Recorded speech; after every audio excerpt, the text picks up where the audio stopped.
자, 네 번째 목차에 보시면요. 준거법의 적용 순서가 나와 있습니다. 자, 준거법의 적용 순서는 문제에서도 출제가 많이 되고 있고요. 이 내용을 머릿속에 넣고 있어야 문제를 풀 수 있는 경우들이 좀 많습니다. 그래서 먼저 좀 봐두셔야 되는데 가장 기준이 되는 건 당연히 당사자 간의 합의다라고 기준을 좀 잡아두시면 되겠습니다. 뭐든지 당사자 간에 우리 사이에 이걸 적용하겠다라고 합의가 있다고 하면 가장 먼저 고려되어야 할 준거법 이렇게 생각을 하시면 됩니다.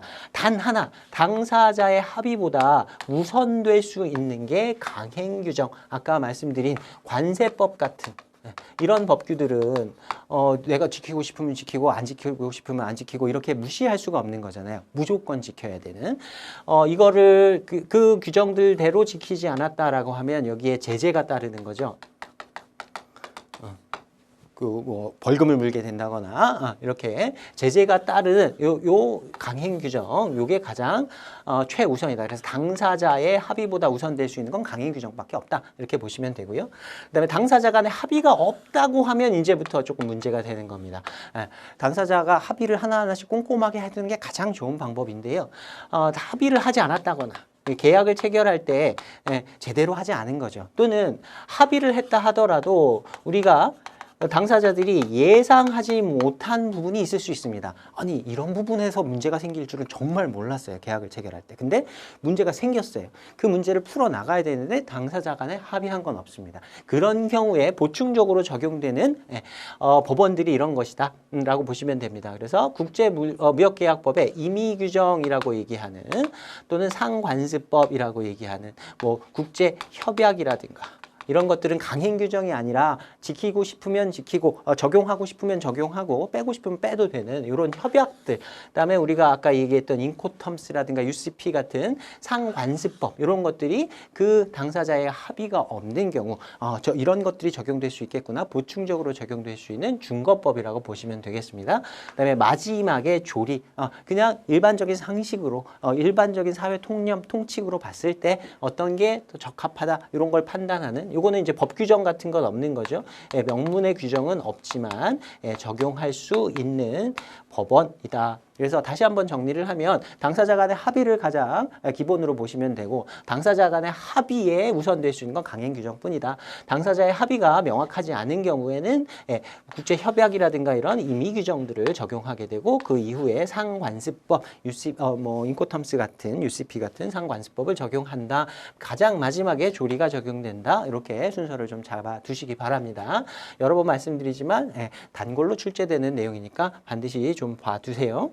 자, 그 다음에 계약 당사자가 약정에 따라 어떤 한 당사자가 속해 있는 국가의 국내법을 준거법으로 쓸 수도 있습니다. 당사자 간에 합의를 할 수도 있고요. 아까 앞에서 잠깐 말씀드렸는데 국제사법 규칙에 의해서 또 어떤 국가의 국내법이 적용되기도 합니다.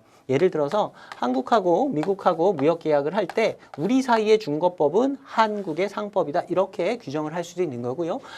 또는 미국의 상법을 규정하겠다, 적용하겠다. 이렇게 합의를 하는 것도 가능한 겁니다. 또는 제3국의 법을, 제3국의 국내법을 적용하겠다. 뭐 뜬금없지만 여기에다가 뭐 프랑스법을 적용하겠다. 당사자 간에 합의를 했고 그게 강행규정에만 어긋나지 않는다면 당연히 적용시킬 수가 있는 것이다 라고 보시면 되겠습니다. 그래서 이 표현도 시험에도 여러 번 나왔던 표현인데요. 준거법으로 어떤 한 국가의 국내법도 적용 가능하다? 가능하다. 이렇게 정리를 해 두셔야 됩니다.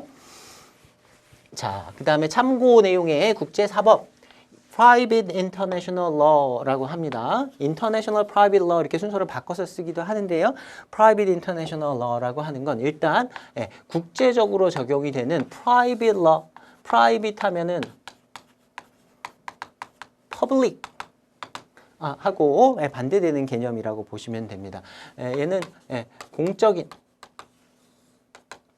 반드시 지켜야 하는 그러니까 뭐 예를 들면 우리나라의 형법 같은 것들 생각해 보시면 돼요. 어떤 사람을 때렸다거나 남의 물건을 훔쳤다거나 이렇게 그런 행위를 한 사람이 있으면 사회 질서가 흐려지게 되잖아요. 그런 것들은 따로 형법 이런 걸 또 공법이라고 하기도 합니다. 공법의 형태로 규율하고 있는 법률 체계가 하나 있고요. 사법이라고 하는 것. 그러니까 이게 이제 사법이 개인 사자를 쓰는 겁니다. private law. 당사자 간에 물품을 사고 판다. 이건 당사자 간의 계약이 제대로 이행되지 않더라도 다른 제3자들한테 파급 효과는 그렇게 크지 않아요, 사실. 그래서 그냥 당사자들 간에 물품 건네주기로 했는데 제대로 안 됐다? 둘 사이에 이렇게 해결하세요. 언제까지 물품을 건네주세요. 대금을 지급하지 않았다. 몇 월 며칠까지 이자 붙여서 대금을 지급하세요. 이렇게 판단을 해줍니다. 이런 것들이 대표적인 게 우리나라의 이제 상법이라든가 그다음에 민법 이런 것들이 있을 수 있습니다. 이런 형법, 공법에서 규율하는 범위 이외에 당사자 간에 그냥 스스로 해결할 수 있는 그 둘 사이에서만 일어나는 어떤 법률 효과 이런 것들을 다루는 게 사법이다라고 이해를 하시면 되고요.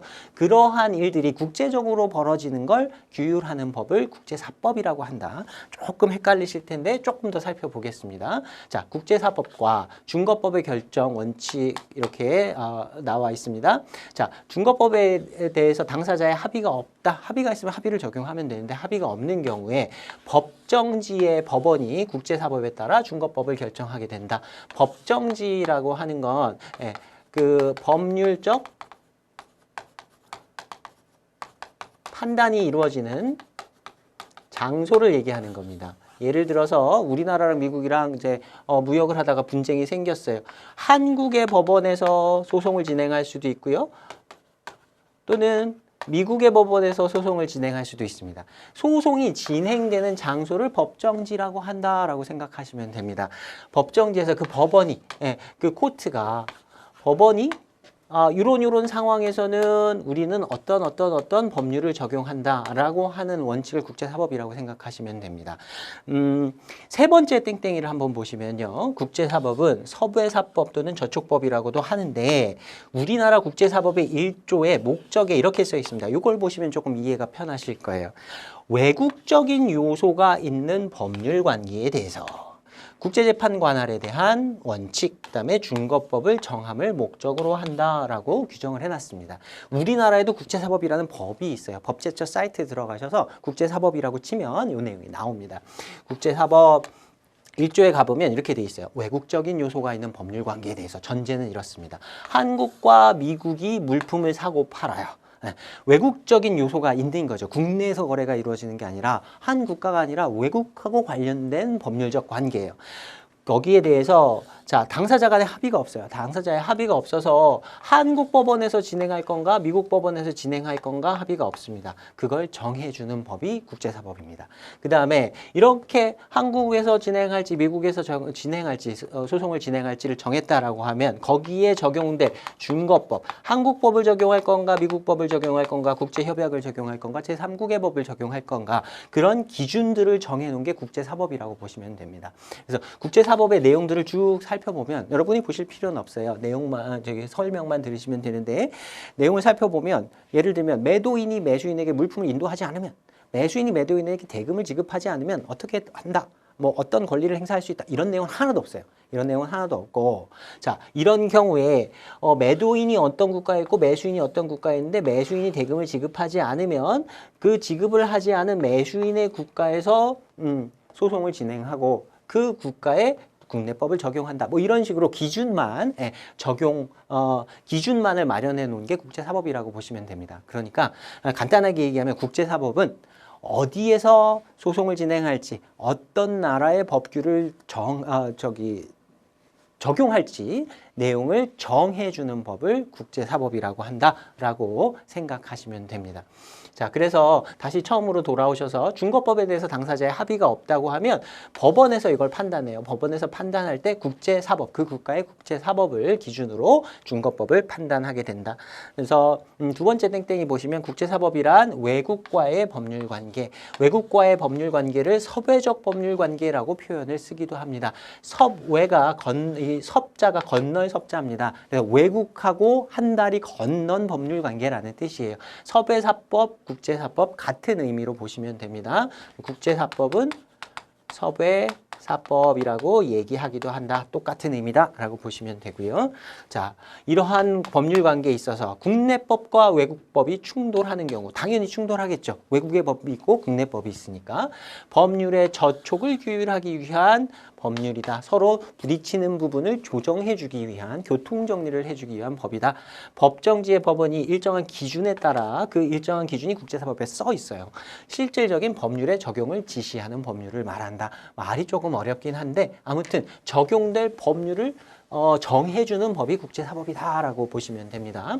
당사자 간의 합의가 있는 경우 어떤 국가의 국내법이 적용될 수 있을 텐데 어떤 국가의 법률을 어떻게 적용할지를 기준을 제시하는 법이 국제사법, 이렇게 정리를 하겠습니다.